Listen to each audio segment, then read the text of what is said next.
Before I board my flight, I just want to remind you that our Seek Discomfort holiday drop is currently live on seekdiscomfort.com. I'm actually wearing it right now. And if you make a purchase of any size, either today, Sunday, as this video comes out, or tomorrow on Cyber Monday, we will be choosing one person today and one person tomorrow to join us next year for a Yes Theory episode.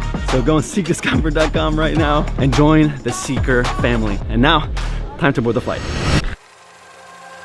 Imagine a country tucked away from the rest of the world, hidden in the Himalayas, left to its own devices to develop in unique and incredible ways that made sense for not only its own culture, but also for its entire ecosystem. Some people claim that this country is the happiest in the world, and the last Shangri-La, and is in fact the only country in the world to be carbon negative, meaning it's producing 3 times more oxygen than it consumes. Meet the country of Bhutan. So what makes this place so special? Are the people there truly the happiest? And what have they understood about the environment that the rest of us haven't? Well, after a recent trip to India for an upcoming episode, I went on my second solo trip this month to visit this small country. Squeezed between the 2 most populated countries on the planet, the place is faced with lots of surrounding pressure. And so, with an open mind and lots of questions, let my 72-hour trip to the magical country of Bhutan begin. Hello.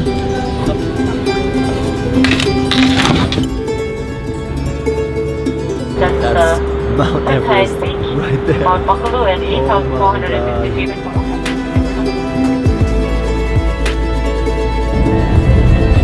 Ladies and gentlemen, welcome to Bhutan. Oh! Alright! This has got to be the most beautiful airport I've ever seen in my life. What? And even the freaking conveyor belt for our luggage is beautiful. So the thing about Bhutan is that you're not allowed to come here without an official tour guide assigned to you. And they hook you up with hotels, visas, transportation, which means that I have a guide waiting for me out here. Hi. How are you? How are you? Fine? Yes, great to meet you. Man, this is beautiful. Like it? Yeah. What was your name? Funso. Funsu. Yeah. Funsu. Just a welcome scarf for you. Thank you so much. Great. Wow, awesome. Once again, welcome to Bhutan. Thank you so much. I'm super excited to explore and learn about how Bhutan is apparently the happiest country in the world, right?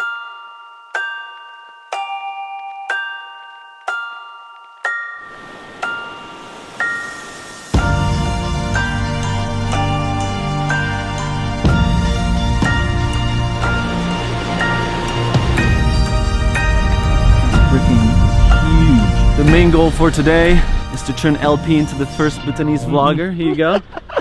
It's your turn. Yeah. But first, what are we doing right now? We're going in the Buddha statue. It's one of the largest sitting Buddha in the world. It's 210 feet. Okay? Wow.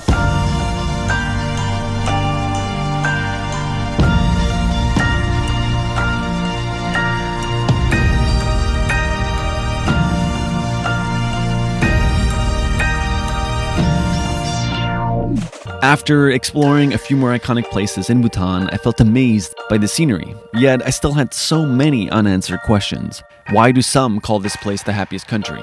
How does their society differ from any other place in the world? And just as these questions came to mind, my friend Kevin, who we had met in Thailand last year, heard that I was in Bhutan and had a connection to the perfect man to answer all of this, the ex-Prime Minister of Bhutan. And so, funnily enough, before beginning the hour-long drive over to his house to interview him, I was walking over to go get him a gift, and I noticed something strange. I just went on a quick little walk, and as I'm walking around, I'm slowly starting to notice that this country has a weird obsession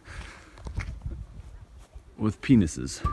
There's penises on a lot of different buildings. I've been like kind of seeing it and I was like, oh, that guy's got a penis on his house, and then kind of like not really think about it. And now as I've been walking around, I'm noticing this is not a coincidence or a one-off situation. People in Bhutan really like penises. Okay, so I have to ask you because I want to make sure I get that story on camera. What's the deal with all the penises on all the houses? Yeah. To protect from the evil and the curse. Does anybody find it funny, or is it always just seen that it's part of the culture? Yeah, it's part of the culture. For us, it's used to it. The regional tourists, if they come, means they feel shy. Yeah. So that's why I don't talk much about that one. Yeah. Oh my god. Well, you learn something every day. So we are about to go meet the ex-Prime Minister of Bhutan, and we need to bring him a gift. I can't believe these freaking penises. It feels like such a juxtaposition next to all of these religious Buddha statues, and then there's just a whole bunch of cocks. What do you think? That one? Not that one. I don't know if I'm confident enough to bring a penis as a gift. You know what I'm saying? Which one would you recommend? That one, yeah. This one? Those are the 4 doorways to heaven. That's pretty nice. Yeah, we'll do that. Thank you so much. All right, now we gotta run. And so, after getting the gift, we drove an hour to finally sit down with the ex-Prime Minister. Thank you so much for agreeing to do this on such a last second notice. I just want to start by asking you, for somebody who doesn't know the basics of the gross happiness income in Bhutan. Gross national happiness.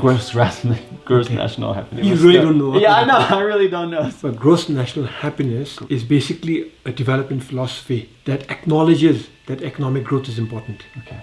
But that economic growth must not be mindless. It should also be sustainable, environmentally sustainable.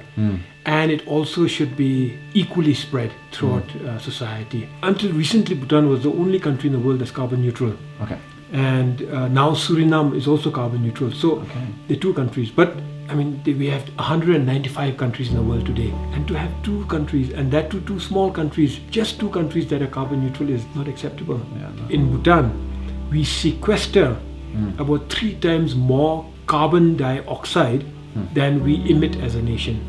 Traditional economists would have advised His Majesty the King to harvest the forest. Yeah. Yet he didn't, and all I can say is that he was way ahead of his times. So some people say Bhutan is one of the happiest countries in the world. Do you feel like that's just like something outsiders say about Bhutan? Would you agree with that statement? Or Yes and no. Yes and no. Yeah, it's something that outsiders say because they've heard about the development philosophy of gross national happiness, and there's a misunderstanding. People have just concluded that this must be the happiest country in the world. And yes, you may have noticed that we smile a lot, and when we smile from the depths of our soul. You know, who's to say that we are the happiest people? There are many societies, and some societies may be happier. Yet, we ought to be happy also, because the conditions of happiness are available in Bhutan. Free healthcare, free education, clean air, natural environment, there's the rule of law, justice. These are all in place. What does Bhutan do that you think other countries could easily implement? If there is something that we can share, is the importance of leadership.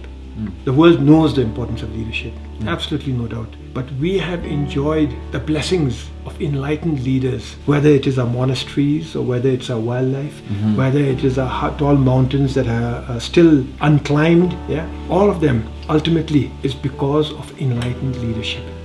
So we are a small country tucked away in the Himalayas, sandwiched between 2 huge giants, yet our culture is intact, our spirituality is intact. Economy is growing gradually, but sustainably, and all of this because of enlightened kings. There's a lot of young people in the world that are anxious, are depressed. What do you think the world can learn about Bhutan's happiness? I guess making happiness a priority. Firstly, youth all over the world are anxious. Bhutanese youth are anxious. I am anxious, but what makes it worse is because we are so connected now. Earlier, you're isolated in your own village. Urbanization came, and then the internet, and now like you're not in your cocoon, no? Too much information, too much emotions. We're trying to create a platform for people to be able to connect, because I think connection is a big reason too. Because we think we're connected because we're on our phone, but we're not actually having the real connection in real life. Our goal soon is to build an app that can allow people to just go out and connect and find activities to do together. Tinder does that, right? Yeah, Tinder. Use Tinder? No, I mean, our society is too small.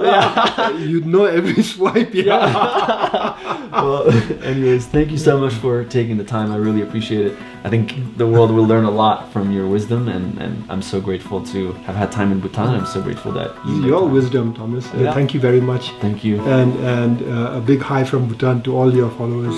There you go. That was so good. I'm so nervous. Anyway, thanks. You got a picture?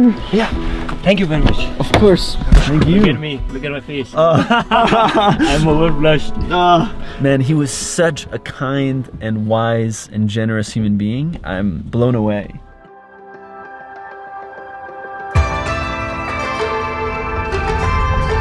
Wow. So we're going all the way up there. We're hiking straight up like a mountain, pretty much. Yes, on the hill.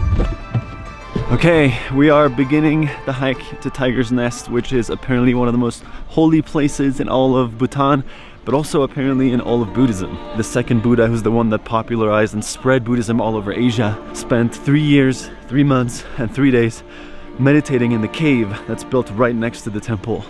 I'm out of breath, we barely started. We're super high up in elevation and we're about to go even higher. Is that it? Wow.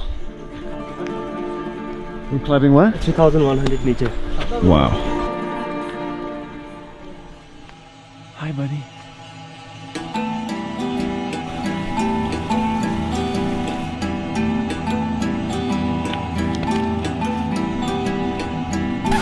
Where is this guy coming from? Someone lost a horse or? Oh, there he is. That's pretty funny. That horse was trying to do the hike on its own today. We're about to peek over the hill. We're gonna get a solid first glimpse. It's beautiful.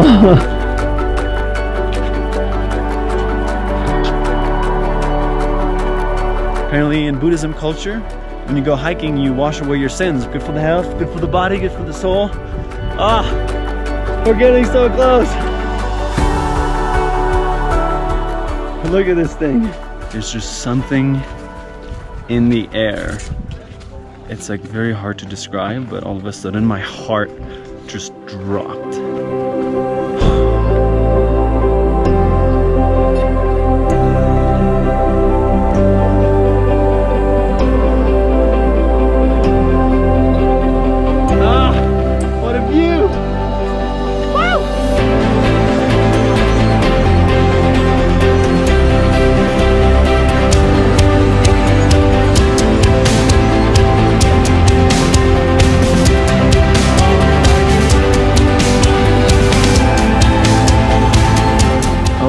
My God, this place is magical. For the last little stretch, we cannot bring any technology with us. You're not allowed to film inside. They consider them very holy places and they want to preserve them. You have to put on pants, you have to put on a shirt to cover your arms. I'm so freaking excited to go see what this place looks like. We just got out of Tiger's Nest and I just had one of the most intense spiritual moments I've ever experienced. I had a moment where closed my eyes and my grandpa passed away around this time of the year, about 4 years ago. I just had a moment where I felt like he was here and I felt like he would have loved experiencing this moment with me, but I know that somewhere around here he did. There's just something about this place that just leaves me so uncontrollably emotional. It felt like the sound was muffled around me. I was just so in awe and taken by the scenery and the beauty of this place. I feel extremely grateful right now to have experienced this moment.